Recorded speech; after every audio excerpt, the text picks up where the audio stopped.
नमस्कार, times of Swaraj के खास कार्यक्रम सियासी संग्राम में आप सबों का स्वागत है और मैं हूं संतोष सिंह। और आज हम सियासी संग्राम में बात कर रहे हैं। ये राजनीति बड़ी जालिम है भाई, बहुत मुश्किल है। किसके आगे चले किसके पीछे चले तय करना मुश्किल होता है। कब क्या किस स्तर पर कहाँ कौन सेटिंग गेटिंग हो जाएगा समझना मुश्किल है। ऐसे में जो सेकंड लाइन के जो नेता हैं वो बुरी तरह मारे जाते हैं। जी हाँ, बिहार में कुछ ऐसा ही हो रहा है। जैसे जैसे सर्वे रिपोर्ट आ रहा है चीज़ें बदलती जा रही हैं। अभी तक पिछले 3 महीने में 6 से अधिक सर्वे हो चुके हैं, जिसमें बीजेपी भी सर्वे करा रही है और जो मीडिया हाउस है वो भी सर्वे करा रही है। अधिकांश सर्वे रिपोर्ट में 20 से 22 सीट एनडीए को और 18 से 20 सीट महागठबंधन को दे रही थी। लेकिन जैसे जैसे विपक्षी एकता का माहौल बनता जा रहा है, ग्राफ सर्वे का वो ग्राफ जो है और नीचे चला आ रहा है।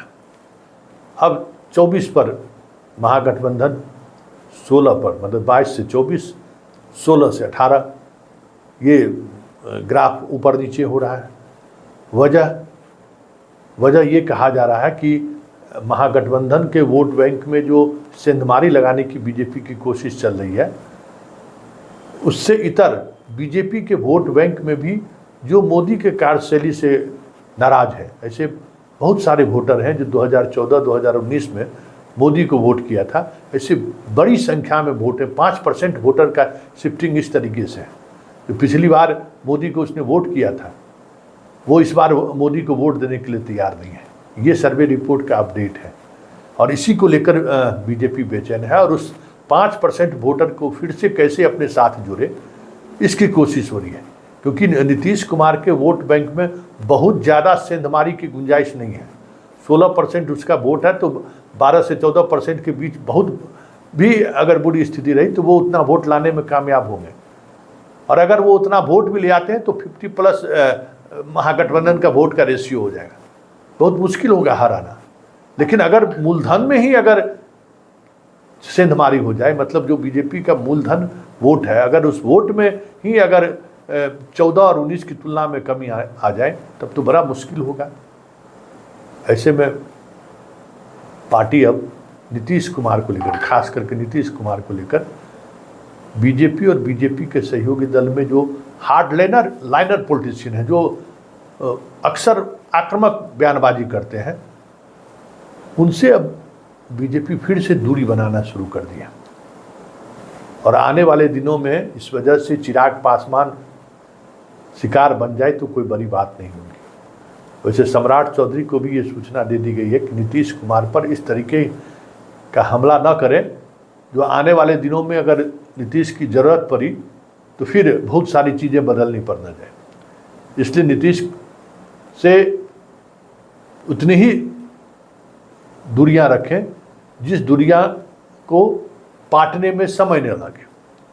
ये केंद्रीय भाजपा का आज का ये बड़ा अपडेट है, क्योंकि ये सर्वे रिपोर्ट आज ही आया है।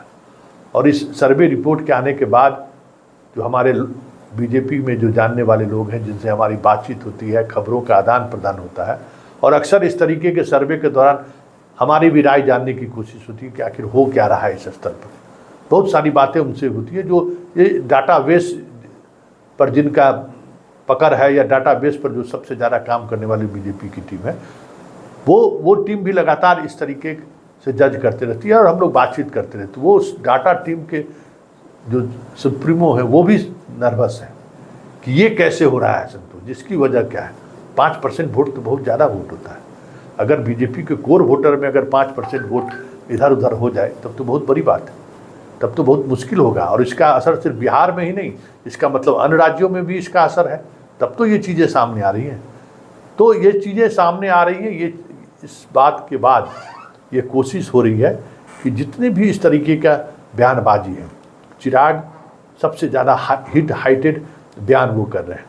उनको नसीहत देने की तो कोशिश नहीं हुई है, लेकिन चाचा और भतीजा के कन्फ्लिक्ट को बढ़ाने की रणनीति पर अब बीजेपी गंभीरता से काम करना शुरू कर दिया है। और यही वजह है कि जो आप देख रहे हैं कि तलखी बढ़ती जा रही है चाचा और भतीजे में हाजीपुर सीट को लेकर, उसकी वजह यही है। और इस तलखी को अब बढ़ाने की कोशिश होगी। आज हमारी जो बातचीत हुई है भाजपा के उस इन्फॉर्मेंट के पास, सूत्रों के पास, उनसे जो हमारी बात हुई है, आने वाले दिनों में पारस और ज़्यादा आक्रामक होंगे, क्योंकि ये आक्रामकता चिराग को नियंत्रण में रखा जा सकता है, चिराग को नियंत्रित किया जा सकता है, क्योंकि ये स्थिति लगातार बनती जा रही है कि चिराग नीतीश कुमार को पर्सनली अटैक करते हैं। लालू के जंगल राज पर कम से कम वो अटैक करते हैं। बीजेपी की रणनीति है कि नीतीश के बजाय हम लालू पर हमला करें, लेकिन सम्राट चौधरी और चिराग पासवान लालू से बचते रहे हैं, नीतीश पर ज़्यादा हमला करते हैं। ये नीतीश पर जो हमला की जो स्थानीय स्तर पर जो कोशिश शुरू हुई है, उस कोशिश को लेकर बीजेपी का जो केंद्रीय नेतृत्व है ये अब थोड़ा नाराज होने लगा है, क्योंकि लड़ाई लालू से है।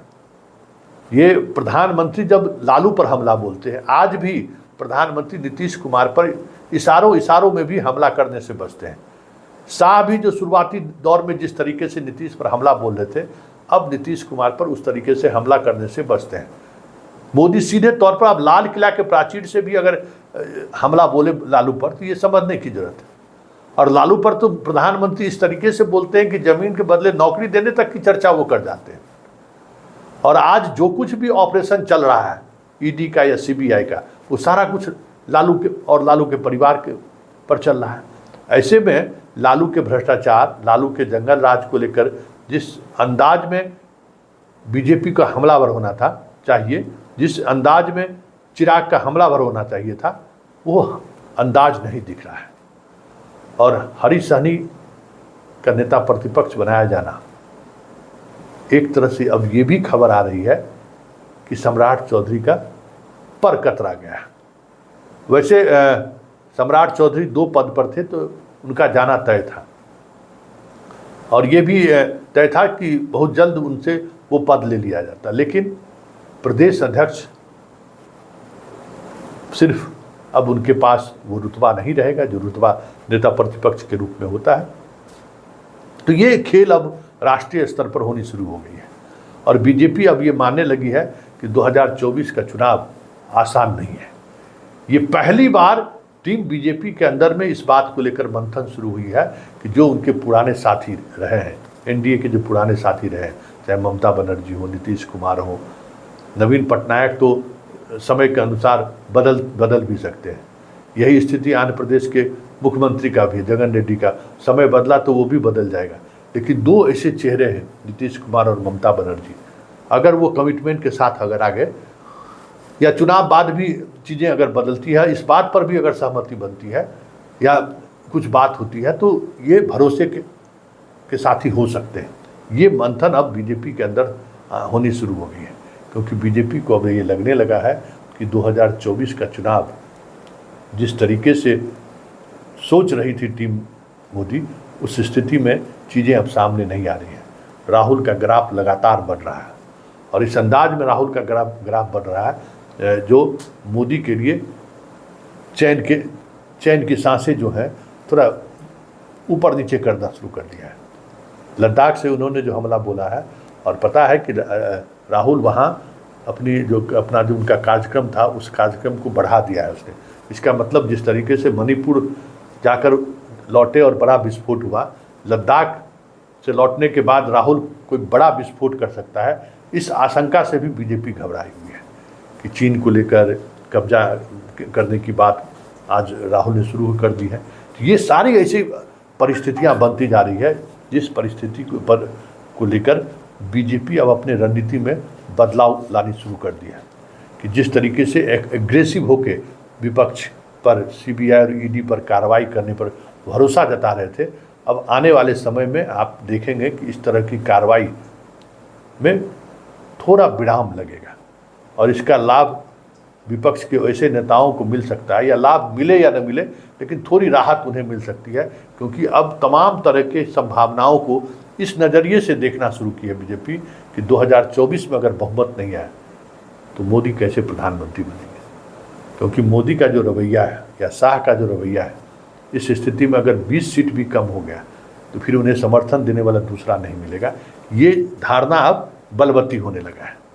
ऐसे में हेमंत सोरेन पर जो कार्रवाई हो रही है, ईडी जिस तरीके से आक्रामक है, उसकी आक्रामकता में भी आने वाले समय में आपको कमी देखें तो कोई बड़ी बात नहीं होगी। लालू परिवार को लेकर भी जो चीज़ें चल रही थी उसमें भी आपको थोड़ा ठहराव दिखाई दे तो कोई बड़ी बात नहीं हुई, क्योंकि आज जो सत्य से सरोकार बीजेपी के केंद्रीय नेतृत्व को हुआ है, उसके बाद से कह सकते हैं कि बीजेपी सकते में है।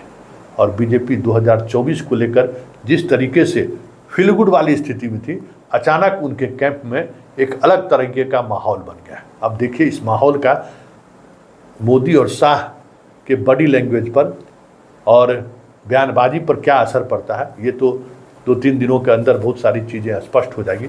लेकिन इतना तय है कि बिहार और बंगाल को लेकर अब बीजेपी की रणनीति बदलती हुई आने वाले दिनों में दिखाई दे तो कोई बड़ी बात नहीं होगी। चलिए, आज सियासी संग्राम में बस इतना ही। फिर किसी नए मुद्दों के साथ हमारी आपकी मुलाकात होगी। फिलहाल हमें इजाज़त दीजिए। नमस्कार।